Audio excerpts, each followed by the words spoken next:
on the April 2026 What's Neat. We finish, I think it's part 5 of layout construction, working on that segment, that diorama that I'm building across that 12-foot window.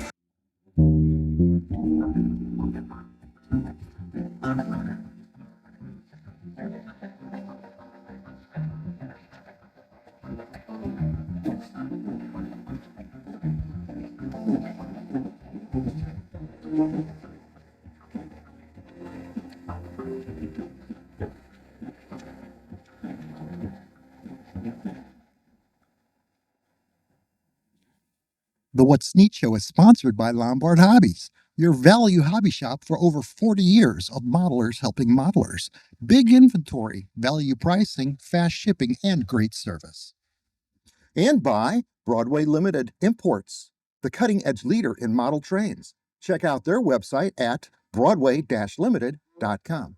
And by Bachmann Trains. Now that's the way to run a railroad. Check out their website at bachmanntrains.com. And thank you for helping us support the best hobby in the world.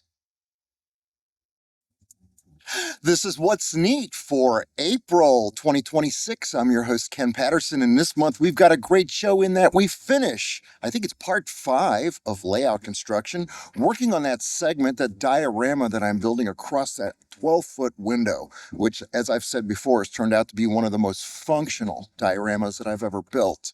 Also this month, we've got a great interview with Dennis Bartholow from Division Point, that wonderful brass company that makes a lot of exquisite models currently. And we are going to cover the whole history of brass. We're going to go through the 50s. We're going to go all the way to the present day. And it's going to be a very, very interesting interview with Dennis. Now, today I want to share with you some gorgeous models. I have got one of the modules that you've seen me build, I think, in part 3 of the layout construction segments that we've been doing. This is that segment with the bridge on it, Highway M Bridge here in St. Louis, actual prototype. And look at the beautiful train that I have got on this diorama. This is from Bachmann Industries, the Dreyfuss Hudson. This is the same locomotive that you saw me put on their catalog cover with that gorgeous city photo that we did on a What's Neat segment. But this locomotive is absolutely gorgeous in sunlight. I want to tell you about this. It's got wow sound in it, all the steam sounds that you'd like. They make the 1938 version to the 1940 version of this Dreyfuss Hudson. You have your choice of various poke box drivers or the skull and disc steel drivers. Bachmann makes both variations of this. It's absolutely gorgeous with all of the passenger cars. I've got 2 coaches, a diner, a baggage car, and an end observation car out here today, which makes the complete set. And the photography that I'm getting off this diorama is absolutely beautiful. You can learn more about this gorgeous model by checking out Bachmann's website, or of course, Lombard Hobbies. They stock all this wonderful Bachmann product. Also today, I am shooting some models from Broadway Limited. I love this spring day. It's warm out here. These are the Collectors Club series, and they come in a really nice red box. And what I have here today, I've got these GEES 44 AC locomotives, and I am going to start with the CSX model number 1852, Western Maryland Heritage Locomotive, Paragon 4 Sound and DCC and smoke. These are not die-cast models. These models are plastic, and the molding on them is exquisite.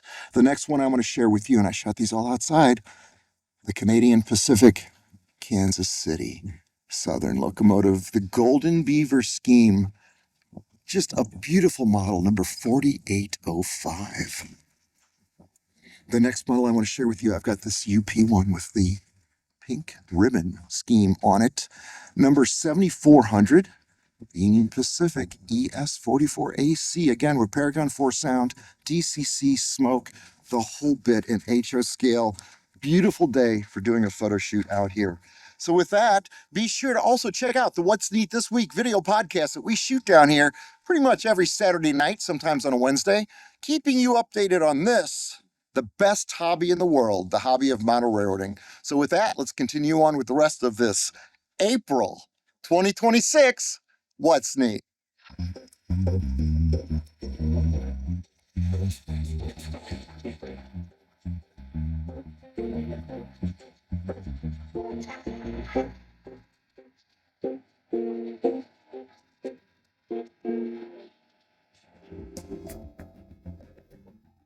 So to continue on with this beautiful module that we're building, I'm working on the trim.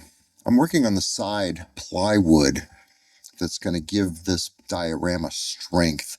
And I'm using a small Milwaukee router, one of those battery powered devices. And I'm running the trimming bit, which has got a ball bearing wheel on the end of it. And this wheel is riding atop the road as it's trimming the plywood to be completely flush with the road.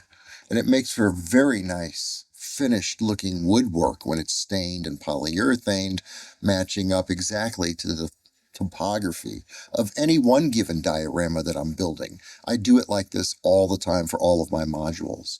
And of course now I'm going to sand down the wood, and I like to use, say 120 grit sandpaper, and just make it nice and smooth, and get the ends too, the tops and the bottoms. So when you pick this up, you don't get any splinters when you're moving it. I then, of course, put the red oak stain on it that matches the theme of my studio. And I've been using this color for years, and it just looks good with a few coats of polyurethane on it. Now what you see me doing is I'm cutting the channels underneath the module. It's really nice to be able to lift it up like this. And I'm using that same router, and I'm routing out these little grooves that are probably 3/4 of an inch or 1/2 inch deep and about a 1/2 inch wide. And this is where I'm going to put all the wires that are going to run underneath this diorama. All of the block wires that we're doing right now. They're going to be channeled through these channels and then run to the control panel. So the channels are going to change. I might add something here or just maybe not use this one here in order to get all the wiring just right.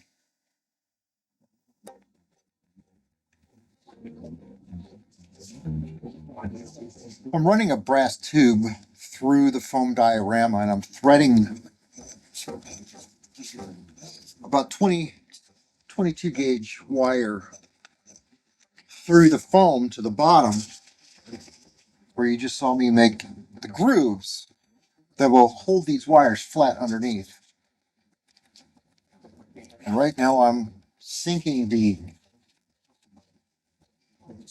inside rail for each block, because on this layout, all the way around this layout for years, I've always determined that the inside rail will be the block rail that's turned off and on by the switch, by the panel switch. So I'm just going to run the rest of these wires through. I've just got a few more to go, and solder up the control panel next. It is so wonderful to be able to work on a module where you can pick it up and work on it on all sides like this in the shop. I've got the control panel. The area where it's going to mount has been routed out, and it fits flush and perfect. So when the plywood goes over that, it'll all look very uniform and finished. I'm finishing up the block wiring. I've cut grooves underneath to run all of the wires, and I'm just wrapping up to the point where I can solder the rest of the wires for the inside rails where all the blocks are going to go. I've got one additional switch on here that is not designated with any track, and I'm going to use this for the accessories of the lights when I eventually put in lighting on this, what's going to be a beautiful diorama across the window here. So let me continue on here with the rest of the soldering and running the wires into the grooves, and we'll get on top of the module and start doing all of the ballast and the scenery on top. Once I knew exactly where all my blocks were going to go, it was time to notch out the rail on top of the layout, because right now all the rail was solid. We've soldered it all together. So we're going to make these notches to isolate the section of rail that will then be powered up by the block switches. And I'm using a disc, one of those Dremel discs to do that. I actually like to use the old ones that have been around forever. The Dremel's been selling for a long time. They disintegrate, they break, but they're very thin, so they work really good for something like this. So you don't have a notch that's just unsightly or too big of a gap. Once I had all the gaps cut, and with everything soldered underneath, now it was time to test run an engine before I put the module back into the window area. I wanted to make sure that as I turned on and off each block for each section, all the switches would work correctly. And the way I see it, I've got 1, 2, 3, 4, 5, 6, 7 different blocks on this module now that we've created.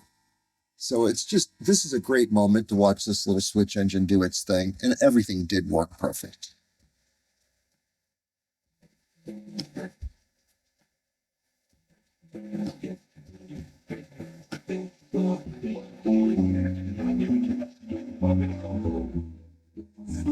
After getting all the electronics in last night, the control panel set up, I glued it in place. Upon 2 o'clock in the morning getting up today, I started immediately spreading Woodland Scenic's ballast onto this. I've got gray and light gray. I've got patches of fake fur. In other words, I'm just putting down the top coat now of all the loose scenery. Let me show you where I'm at on this. And then our final step here, I've got everything just brushed out just about right.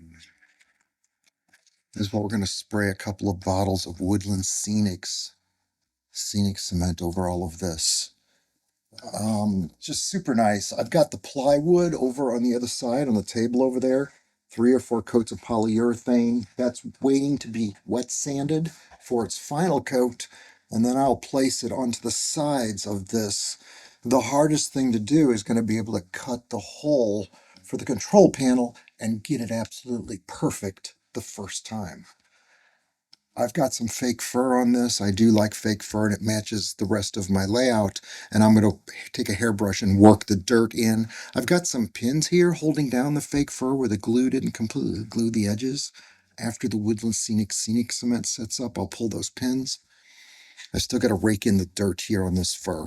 But as you can see, the ballast, I've got a good, smooth, nice lay of ballast all the way across this diorama. And after the glue sets up, I will then weather it, probably simply with a can of Rust-Oleum or Earth Brown. I've had great luck with that. Used to be in the old days, I'd use an airbrush. So many, many days, I want to say 20, 30 days of working on this project. She's coming along really nice. And let's see what happens next with regards to the gluing. This is where it all comes together. All the time you've spent working, building, creating. I've spent 8 hours with a paintbrush, lots of paintbrushes, gluing, putting all the ballast into place so that when we hit it with the Woodland Scenic cement, it'll all get rock solid. I put tape over all of the turnouts, all the moving parts, because I don't want this glued into that. I've got 2 bottles of Woodland Scenic cement, but I have a feeling I'm going to need 3 on this.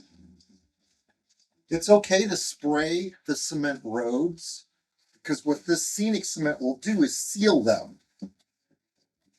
So that if somebody puts a drink or a soda, a cold soda on there, you won't get a ring. Otherwise, you would, because the cement remains porous. I put 2 colors of Woodland Scenic's, let's think, ground foam. Medium green and light green ground foam. A little bit of fake fur in a few areas. Painted with a can spray paint, leafy green from Rust-Oleum. And all the ballast is Woodland Scenic's. I've got light gray and dark gray, and that's that pecan ballast. So after I soak this thoroughly and let it set up for about 8 hours, she should be rock hard. And we'll be able to put the plywood sides on this. And we'll be just about finished. Because next comes lighting and all kinds of super detailed scenery.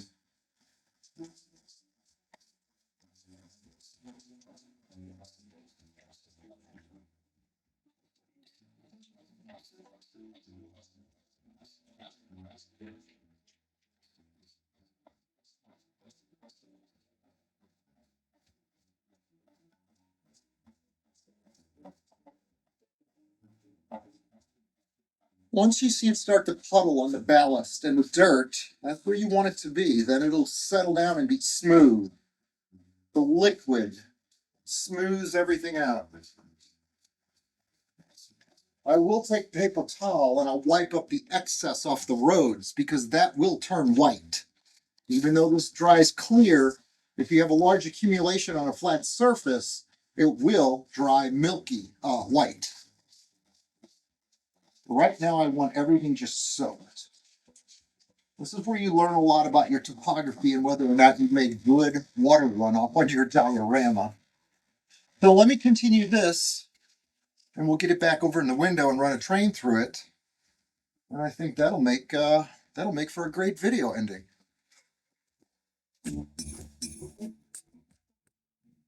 If you look at the scene, you can see now the greens, the white ballast, the gray, it's all very different. So what I want to do is blend it all together. And I like to do that by simply taking a can of Rust-Oleum Earth Brown camouflage paint.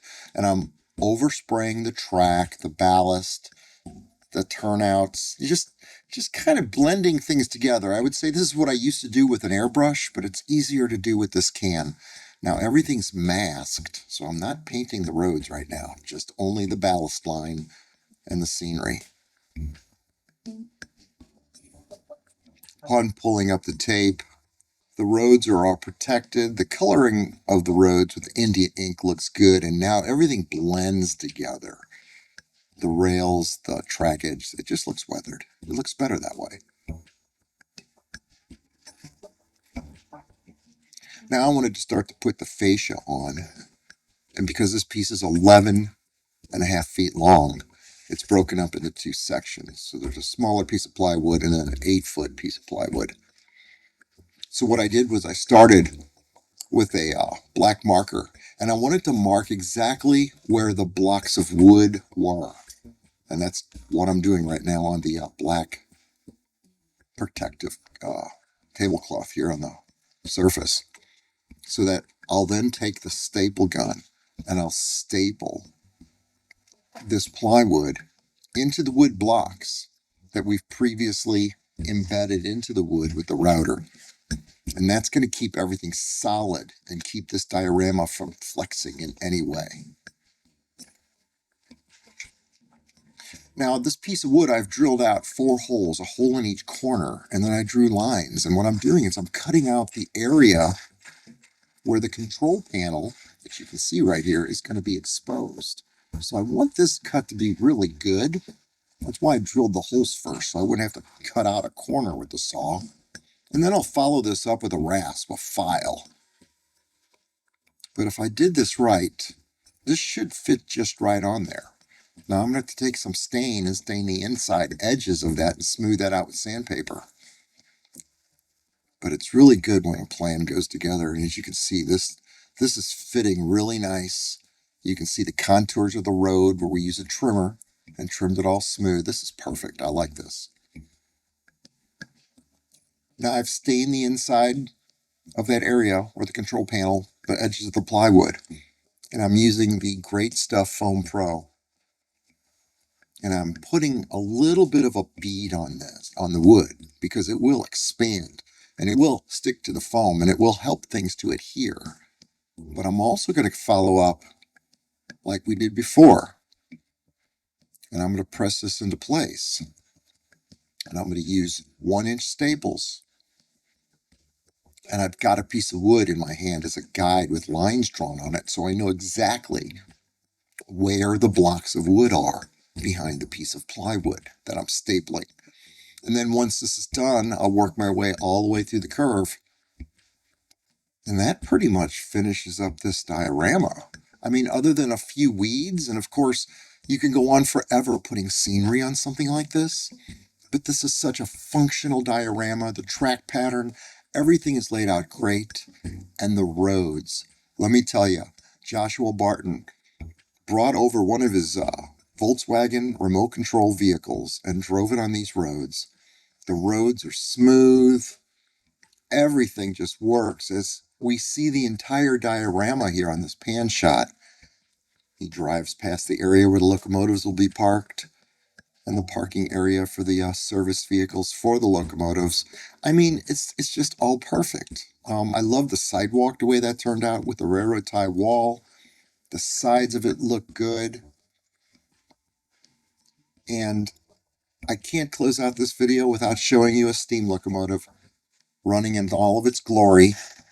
The track work looks fantastic in this shot. But with that said, this was a fun diorama to build. It was really great. It's super functional. And that's going to end this segment for What's Neat. For this segment of What's Neat, I've got something special here. We've got an interview with Dennis Bartholow from Division Point. Oh, the brass industry, that wonderful, coveted work of art that we refer to as our brass models. What an industry it has been. Do you remember in the 60s when you could buy a brass engine for $55 right off the shelf? You could buy it as a kit. It wasn't a shake together kit, but it was still a kit nonetheless. It's got a rich history. It does have a rich history. You know, it dates back actually to the mid 50s is when they first kind of got brass going, and it started in Japan. They found that the craftsmen in Japan could actually solder the stuff together. And so in the mid 50s is when Japan started to really get their feet wet and producing models.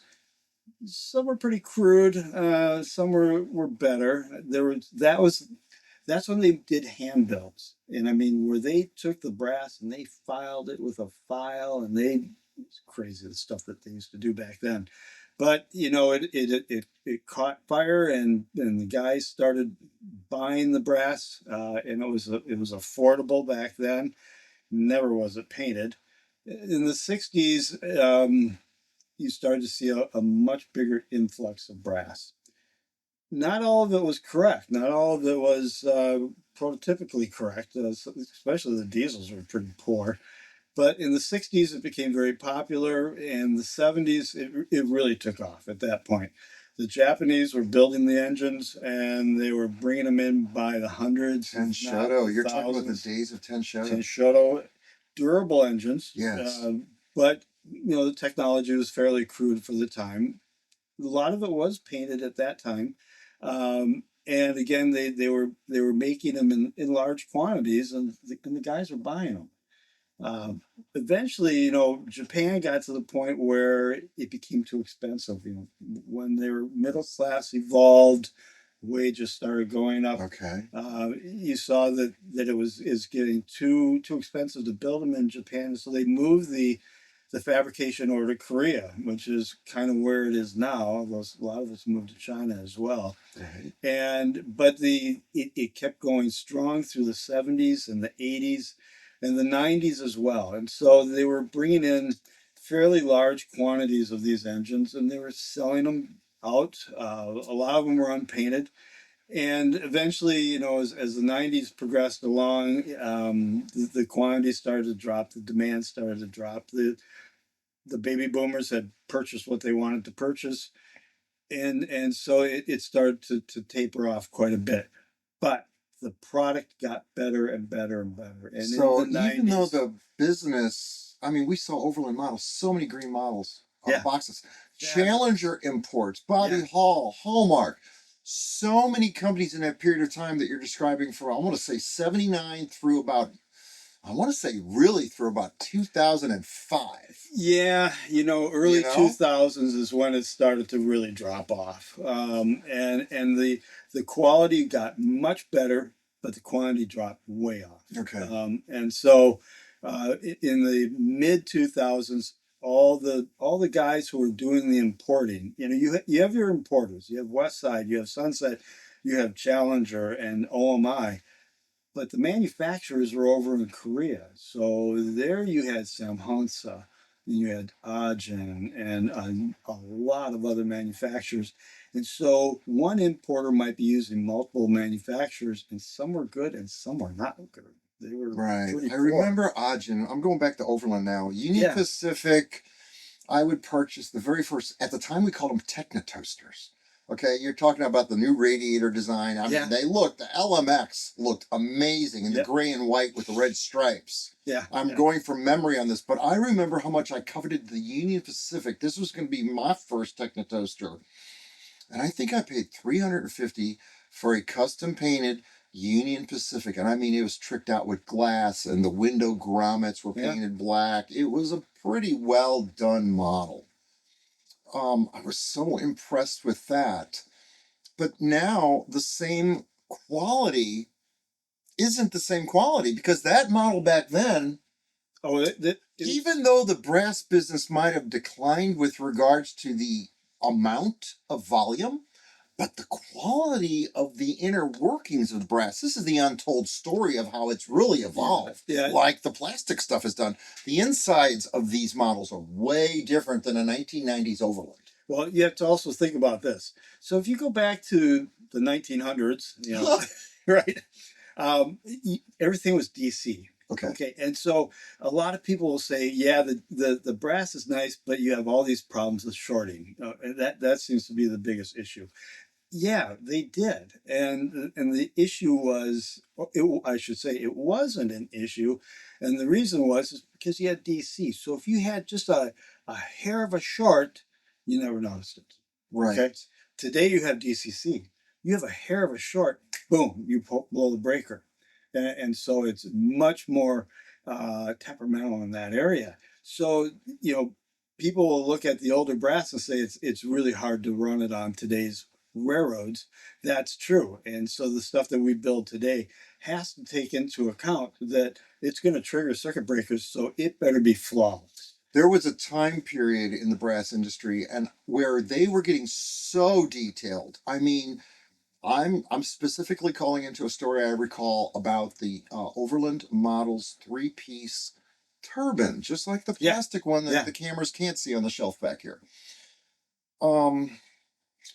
That model had so much detail underneath the cowling and the front end that if you put those models on a 36-inch radius, the trucks would pivot and they would literally short out because they were touching things underneath. Right. There was a gentleman that brought a model to me at a train show that he had just bought at Tinkertown, a hobby shop here in St. Louis. And it was a brand new Overland 3-piece turbine. And he said, I just want it to run and I can't get it to run. It keeps shorting out. So I put it on the layout. Sure enough, what I just described to you, I figured it out. I said, are you sure you want me to make this run for you? Yeah. He's like, I really, really do. I took a Dremel motor tool to it and started cutting out stuff underneath until those trucks cleared because we're only really dealing with mechanical little machines. So as long as it ran like a watch around the layout, which it did, he was thrilled. Sure. He went back to Tinkertown and told him, well, Ken fixed it. They looked at it. They're like, oh my God, he ruined your model. He cut the value of your model, da da da da. I'm not sure whatever happened to that model, if it got sent back or what, but I fixed it because the point I'm trying to make is they got to a point in, I want to say the 90s, early 90s, where it got almost to the point where you had to pull back on the detail. Right. In order for it to function on a layout. Yeah. But again, a lot of people that buy pieces like you have on the table today, a lot of these models will never run on a layout. They will be on a glass shelf. It's about 50% are going to end up in the case, the display case. But the other 50% have to be able to run on today's technology. And, you know, the whole thing with DCC is, and my background is DCC. I own not only Division Point, but I own ELS Train Service. Okay. And ELS Train Service, we specialize in brass, in doing DCC on brass models. And so we have to make this stuff run. And some of the details do get in the way. And you do have to make some compromises for it. Even in the production engines, we still have to take that into consideration. Right. Guys are going to want to be able to run this on a 24-inch radius curve. So beautiful. And it's a beautiful engine. That one was fairly easy to make it run on a 24-inch radius curve. This engine, more difficult, okay? But we have to do it because I can't sell an engine. 24 inches is your standard? No, not 24 inch? Wait, I got to back up. Okay, Because there are some engines where I can't do that. Okay. And keep the fidelity of the locomotive the same. Right. The number 80 coal turbine that we produce. Oh, Okay, was that a sweet piece? That was a phenomenal piece. Absolutely beautiful. And that one, I ran into a problem with just on a couple of them.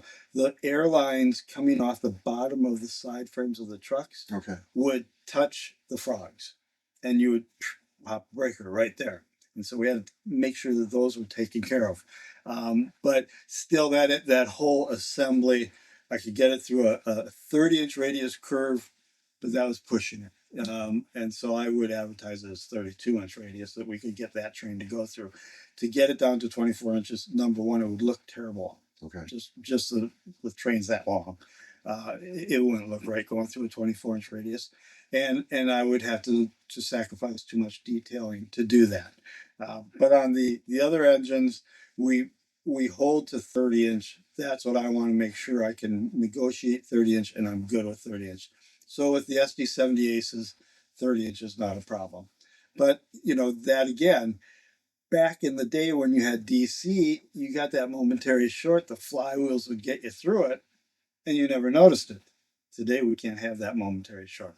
So we have to take that into consideration on everything. When I collected brass back in the day, we would put constant lighting capacitors in our models. We didn't have DCC back then. No. And then we put the grain of wheat light bulbs. Has that end of things improved? It's all technologically? LEDs now. It's LEDs now? Everything's LEDs now. And everything that we sell is DCC. You can buy it with DCC if you don't want the DCC in it. And some collectors don't want DCC. We'll put a plug in for it. Okay. So it'll run just on straight DC rather than the dual mode DC. But otherwise, yeah, it's all LEDs now. DCC sound. This particular engine here, I don't know if you know who JT Burke is with Scale Sound Systems. Okay. I had him custom build me a speaker for that. And I told him what dimensions I had to work with. I wanted the largest possible enclosure. And he did just a fantastic job making me that speaker for that particular engine. And then I used a Nick's Trains decoder buddy in there because some of the guys want to run soundtracks. Yes. And I'm supplying it with ESUs. So pop it out, pop in your decoder. I've heard a lot of good stuff about this. We've had him on the show in the summer. Nick's Trains. Yeah. The decoder buddy. Yeah. So here you are saying that you actually use his stuff. Yeah. So it is useful what he's got. I went to Nick and I said, I like your decoder buddy. He really thinks hard about something before he comes out with something. Yeah. And it's usually the most obscure thing that I personally am not, it's not in the forefront of my mind, but when you need it, he's got it ready for you. No, it works perfect for That's good news. So we That's use good those news. In virtually everything. And it gives the customer flexibility. They have the ability to switch out the decoder if they're a WOW or a Soundtracks guy or they don't want sound and they just want to run motor controls. That's fine too. Does the brass industry have a future? Where do you see this going now that you have got your eggs in the basket and you're creating some, what I would say are beautiful works of art? It's a challenge. You're always worried, will you be able to sell out? And yet I always sell out. And so that, that's a wonderful thing. But I don't build 100 or 500 or 1,000 engines. This one, the center cabs, I made 80 of them. 80. Okay. They're gone. And somebody wants to come and find one, you can send me an email and say, hey, do you know somebody who has this engine? And I know all the guys. So I might know a guy. So if you're looking for something and it's sold out on the site, send me an email and say, do you know somebody who has one of these? And I might be able to find it for you. That beautiful coal turbine that you were talking about, Union Pacific, I know it's on your website. There's a picture of it. I'm probably going to show it on the screen if I can find it. That piece there is completely sold out.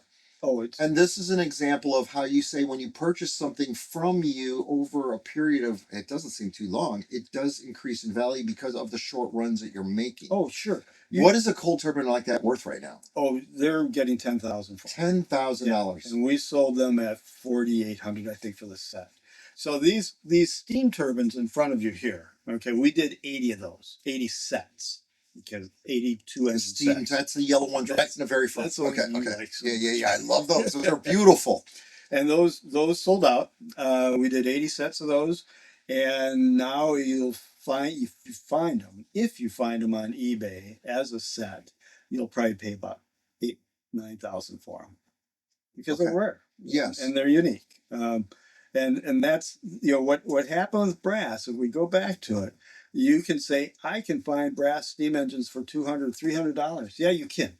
And those are the ones that were made in the 1980s, 1990s, and they made a boatload of them. Right. And so now they're everywhere. The boomers are, shall we say, passing on, and their collections are coming out, and you can get them. You can get them for cheap. They're unpainted. They have open frame motors, so they're going to take a lot of work to bring them up to today's standards. I do remember those days.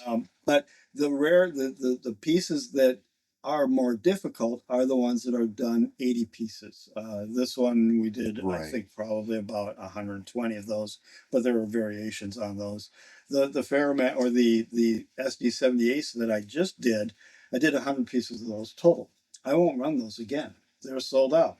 If you want one, send me an email. I might know a guy. That type of thing. Just the fact that they're so limited, obviously I see why they're really holding their value and going up in value. Yeah. But so it's an investment of really, and for a that's lot of not these how I guys, looked at the industry. When we were buying brass, here, let me tell you something. Go ahead. So on the SD78s, I had a number of guys who bought one of each, and they're going to put them in their closet. Okay. And they're going to wait 5 years, and then they're going to bring them back out. So I get a number of people that do that. When I bought brass to run it on the Midwest Valley Modelers layout, as I described earlier already, one of the things that I wanted to allude to when I was talking about the LMX engine was we bought it because the detail wasn't on the plastic models at the time. Yeah. You still had the Athearn handrails that you were bending. They had just come out with, I think, an SD70, which was changing the world. That's when Athearn really came out with a modern diesel that had multiple parts, so they could take that one diesel locomotive and make it multiple versions of that model. That was new to the industry when they came out with that. But the reason we bought the Overland models back then and custom painted them and sandblasted them and made them the way we wanted them was because of the durability of them. And we couldn't get a model like that from Athearn that was of that quality at the time. Sure. I mean, but the game has changed in the plastic revolution with regards to computers, design technology, and new technology in mold making that has allowed them to compartmentalize each little piece so they could build variations. So we got all these different variations of plastic. Your market is that of the collector where, like you said, the one that you're working on now has never been made before. Yeah. The tier 4 that you were discussing. The tier 4 that we're doing right now. So this is another thing where you're going to get one of 80 and that's it. Unless some other company down the road decides to make Amos and Andy, right? Amos and Andy, one of the most beautiful pieces that the company had made. Those are gone forever. You're not going to get them. Yeah. I have a lot of people who want me to run those again, and I've thought about doing it. But again, I have to have confidence I'm going to be able to sell the 80 units that I make. And pretty much everything I do is right around that 80 number. But it's what drives me to do what I'm going to do. Why did I do the modern diesel? And the reason I did the SD78 was the brass modern diesel, shall we say modern, late 90s, 2000s. Was Overland, and they no longer brought them in. And there were guys who still wanted the brass versus the plastic. Right. There's just something about the brass that makes it stand out. The finish is different. The feel is different.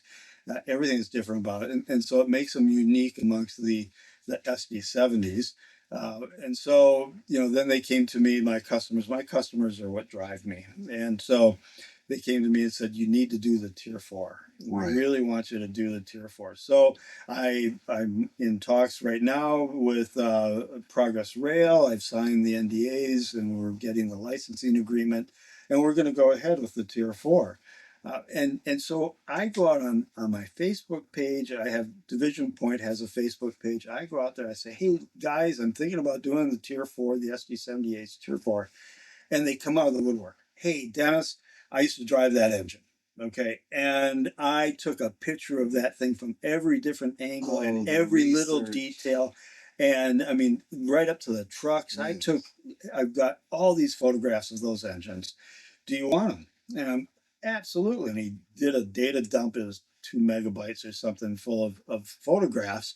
But my customers are my greatest resource. And they come to me and they say, hey, would you do this Baldwin 90-ton 282? The logging industry had tons of them. Nobody's ever built it. They've sent me all the drawings. They've sent me everything. Another example is the H1244s. I would never have done the H1244 except for I had a museum that came to me and said, we restored one of these and we want you to make it in brass. Wow. This particular Listen to engine. that. And I said, well, okay, let's work out some type of an arrangement. You take so many of them and I'll make so many of them. And then, you know, some of the guys in the industry or historian type guys, they came to me and said, you know, the H1244, there was the bread box version that nobody's ever produced. And that's 3 feet shorter and has a heavier frame on it. Only the Southern Pacific and Santa Fe and Baltimore and Ohio had those engines, but nobody's ever made it. They said, well, I'll go ahead and make that engine, you know. So now you can get that engine. And when I did that and I announced it, again, the customers came and said, I've got all the documentation. The research is It's so fantastic. important. But the best one was the DH643, which is the diesel hydraulic that Elco made for the Southern Pacific. And they came, the customers again came to me and said, hey, you should consider this engine. So I went out on Facebook again and I said, hey, what do you guys think about the DH643? And the guys went absolutely crazy. They said, you know, Boo Rim was going to make it. And that was with UTI was the importer. And they had done all the research. And the guy that did the research, Bob Zink, calls me up and he says, I've got all the data. I got everything. And I said, hey, this is fantastic. He said, I own it. I'll send you all the data. You can use that to build the engine, but I want to revise it because I know even more now than I knew then. Nice. So he revised all the data. And then it turns out that another customer of mine, Philippe Forrester, works for the company in Germany that makes the transmissions for that engine. And he said, Is that Kraus Maffi? Yeah, the Kraus This is the same model that Payco Yep. just came out with in plastic. Is Yeah, that the same? yeah. Okay. As a matter of fact, Bob did all the research for Payco Oh, on okay. that. And so he's doing all the research on the DH643s. And so the Philippe over in Austria said, I can get you all the information from the manufacturer. And so I said, that's fantastic. And so these two guys went at it and they did all the research. I mean, this engine is going to be phenomenal. To the point where I then went back to Philippe and I said, you know, I got to do the sound file for this thing. Can you find out what all the transitions were and how the transitions worked? Right. I can get the sound for the prime mover. It's an Elco prime mover. But I need to know the other sounds and how it did. It has a 3-speed transmission. It's got 3 torque converters. And that's how they drove the drive shaft that drove the trucks. And so I need to know how all those transitions occurred. He got me all the documentation. Nice. So I can go to ESU and say, this is how I need it to work. This is how I need it to function. I also needed to know how the dynamic brakes worked because it doesn't have electric motors. So the dynamics aren't going through heating coils and that kind of stuff. He said, well, it's a drive shaft that comes off, it drives an oil pump, and then that runs through an oil cooler, and so the fans come on. Okay, so I mean, I got all that information. And so, What like I said, year? the What year customers are did the you best. come out with those models? I saw them in the book. You were showing me the book, and they were in Rio Grande paint inside your book. Well, you're talking about the Cross Mafia. Yes. Yeah, I'm talking about the Elco diesel hydraulic. Okay, that's a Cross. different animal. That's a different animal. Okay. So when the Southern Is this a model that's coming out? Yeah, this is a model I'm working on right you now. lost me on there, but I think everybody else was following. No. This is an upcoming model. This is on the website. You can order them right now. Oh, wow. But we're in the process. As a matter of fact, we've finalized all the drawings. It's been released to production. So Korea is hot at it. They're making these engines. Yeah, scratch that Payco thing. They didn't make that model yet. But they made the Cross Mafia. We did do a Cross Mafia. Okay. Vision Point did years ago. That's the one that's in the book that I was referring to. Yep. And so we did that one. But now we're doing the Elco diesel hydraulic, which I didn't know that there was an American version of the diesel hydraulic. Well, there it was. So we're doing that, and that's going to be just a spectacular model. Nice. But again, it's the customers who are sending me the information and helping me with all the research so that I can really get it correct. Now, the other thing is colors. Colors. How do you get colors right? Because colors are the biggest animal there is out there. Oh my goodness. And if you get the color wrong, you blew it. You blew the engine. You blew the model. Nobody. The guys have gone through it for years with boxcars. The right shade of mineral brown, Santa Fe, Union Pacific. Go through the various shades. It was a very stickling thing, and there were so many books and so many magazine articles on the subject matter. Yeah, and so when I did, for instance, the Great Northern NW5 and the NW3, which were fantastic projects, and they sold out and they're gone. Good luck finding those. But when I did those, I actually, because I'm a Great Northern guy and that's my background, I knew that there were certain models that everybody, and nobody ever agrees on color, right? Everybody agreed on the color.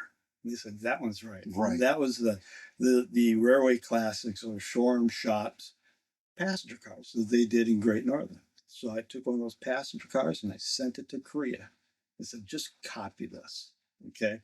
And that's actually what I do on a lot of these models is I'll send them one that everybody likes. Everybody says this is good. And I said, go ahead and copy this engine. So it'll match everything else that's produced. That makes sense. And everybody it's a straightforward idea. Versus sending it's a little unorthodox. I know, but it works. Colored chips, color numbers, serial numbers, all the specifics. And do they get it right? You send them something they can hold in their hand. It's like, yeah, we can do that. And match it in the light. Rock and roll. The size. What a great idea. And it really does. It works out very well. That's funny. I have, for instance, I'm doing the HH660, another one that was a contract. Somebody came to me and said, hey, we've got this engine. We want you to make it in brass. Will you do it? And I said, well, if you take half of them, and I'll take the other half. Okay, we can make that work. Well, one of my customers is real big on central New Jersey. Nice, yes. Central New Jersey. So he comes to me and he says, hey, will you make these? And I said, I don't know if I'll sell enough of them. And he says, I'll tell you what, I'll buy whatever you don't sell. Okay, that's a nice customer. Well, all of a sudden the run went up to 6,000. It's like, no, it's still 80. Okay. But he's going to take all the central New Jerseys. And so that's great. And so I put it out there, and it turns out he doesn't have to buy them all because they did sell. They sold. Fortunately. And there's still some available, but he's not going to buy the whole run, that's for sure. But with him, I said, I'm going to send you the drawing. When I get the final drawing of it, I want you to sign off on it and say you like everything that's on this drawing. And I said, since you're such a central New Jersey guy, can you supply me with a model that you really think the colors are spot on? Right. And I'm going to send that over to Korea and have them match that. And they'll send it back. Don't worry. You'll get it back. But, that works. And when you find something that works, kind of stick with it. So you're telling me if I want a model for my layout that I can't get anywhere else and I don't feel like scratch building it, all I got to do is buy your whole run and you'll build it for me. Yes, that's true.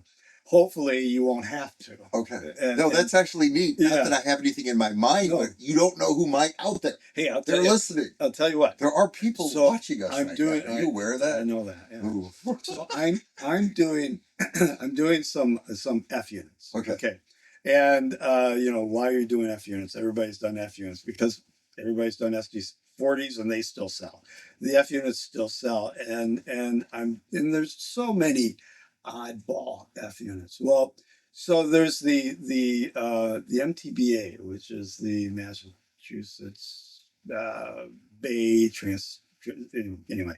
They had a local F unit set. They were F10s. They called them F10s, but they looked like F7s. Anyway, so we're doing that. And I had a guy call me up and he said, "Hey, Dennis, the North Metro or Metro North in New York ran the same engines. As a matter of fact, they sold those engines to the MTBA. Would you do those engines for us? It's a different paint scheme, but otherwise it's pretty much the same engine." I said, I can do it, but I'm going to have to have 15 to do that color. Right. Because there's actually two different colors. And he said, "Hey, I got 15. I know I can sell 15 for you." I said, "If you can come up with 15 commitments, I'll go ahead and run that for you since I'm doing the F units anyway." 2 days later, he came back and said, "I got them all. Not a problem. You put them on the website, the orders." I put them on the website. I got the orders. Boom. Nice. Okay, well, that took care of that problem. And then again with him, I said, "You got to supply me with the colors, and I need you to sign off on it so they're exactly the way you want them." And he's like, "Yeah, that's cool." So, customers drive the whole decision-making process, and I love my customers. I know how many companies actually do that though. Work Yeah. with the customers like you're doing. Well, you just here's what we're having for dinner today. Take it or leave it. But you've got this interaction, which is But actually drives the company. my customer base isn't that big. Okay, It's not like Athearn or Broadway Limited where they have thousands and thousands of customers. I have in the hundreds of customers. Okay. And that's why I only make 80 units at a time. So that kind of gives you an idea of how I go about doing this kind of stuff.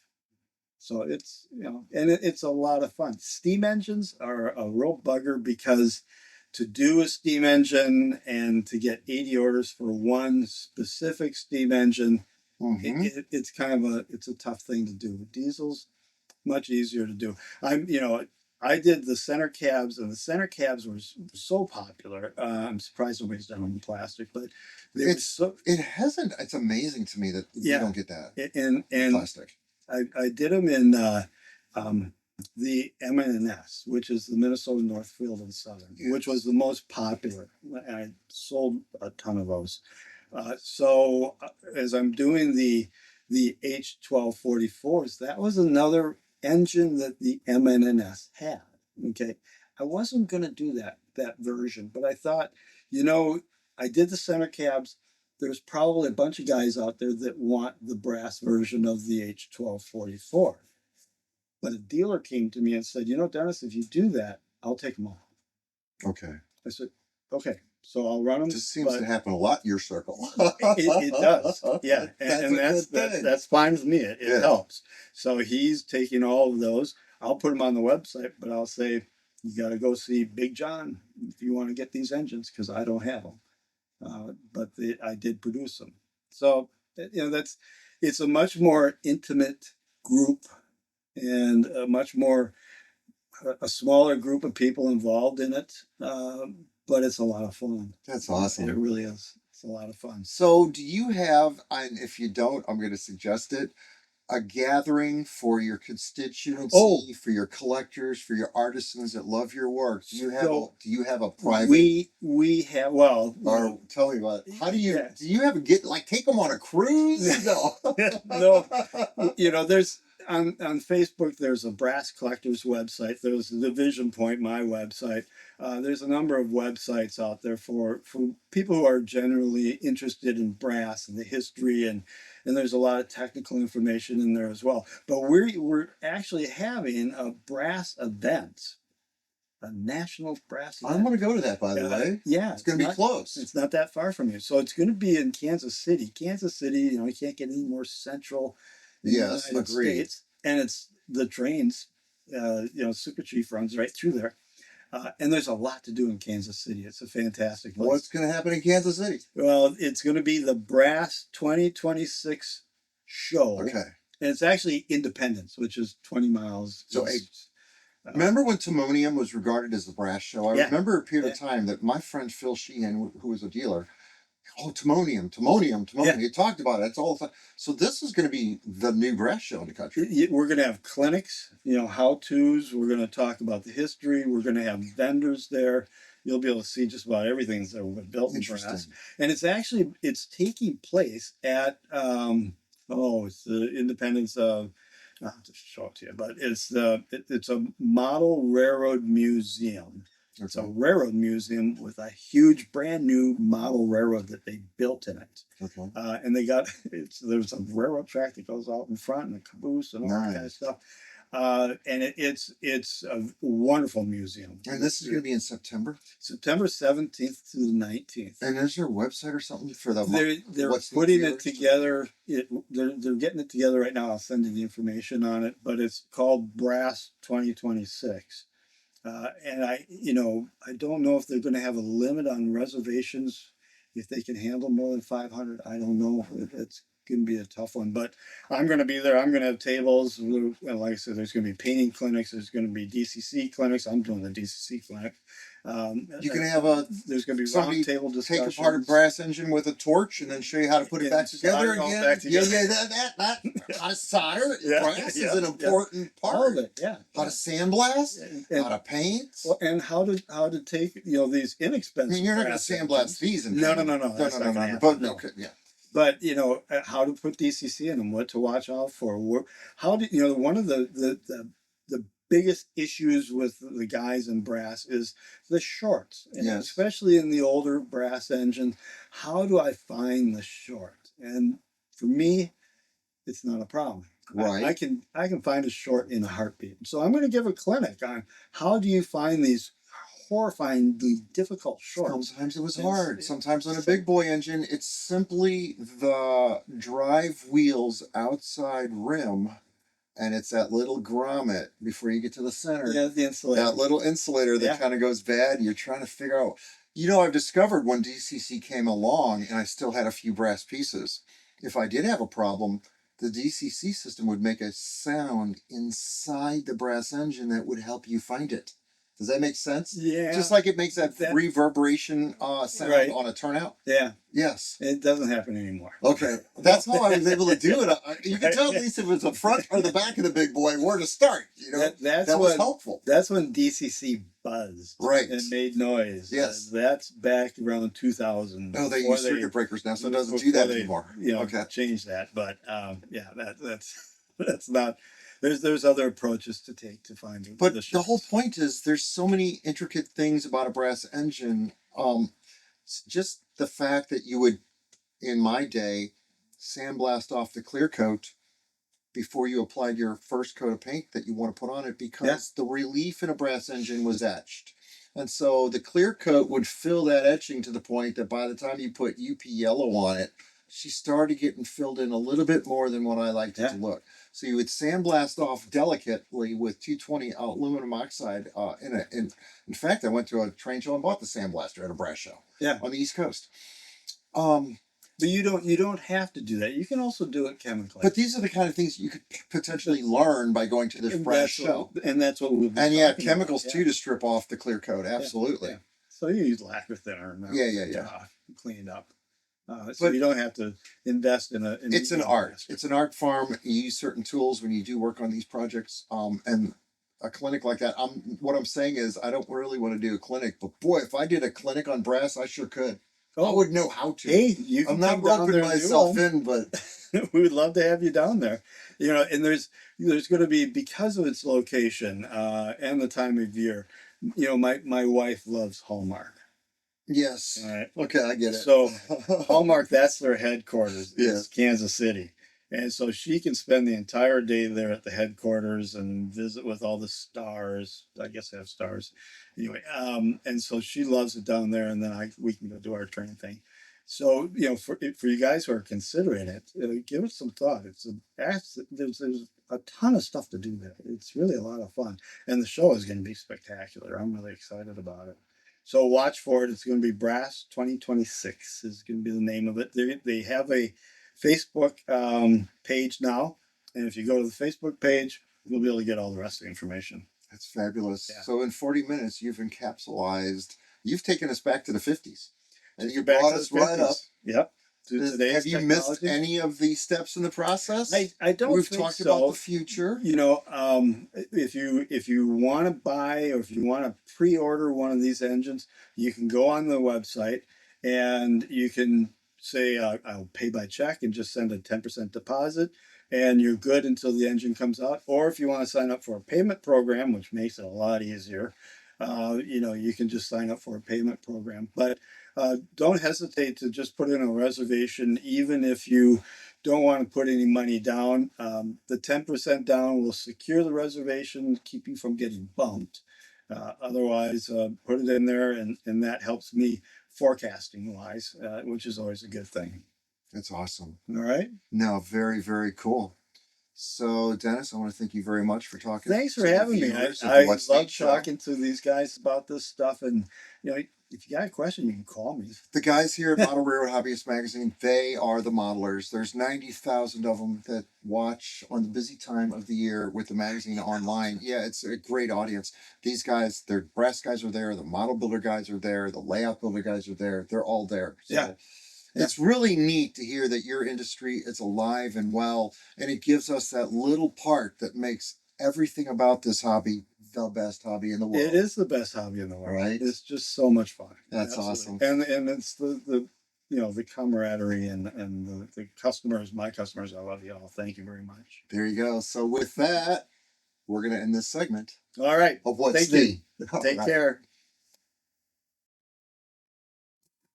All of the products seen on this episode of What's Neat are available from Lombard Hobbies in Lombard, Illinois, or order online at lombardhobby.com. Broadway Limited Imports, the cutting-edge leader in model trains. Check out their website at broadway-limited.com. Bachmann Trains. Now that's the way to run a railroad. Check out their website at bachmanntrains.com.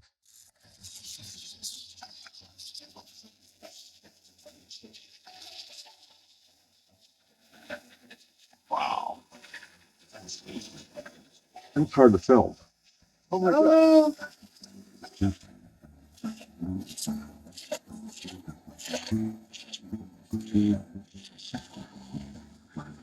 I'm going to go wide and then you're going to wave. Hey. Yeah.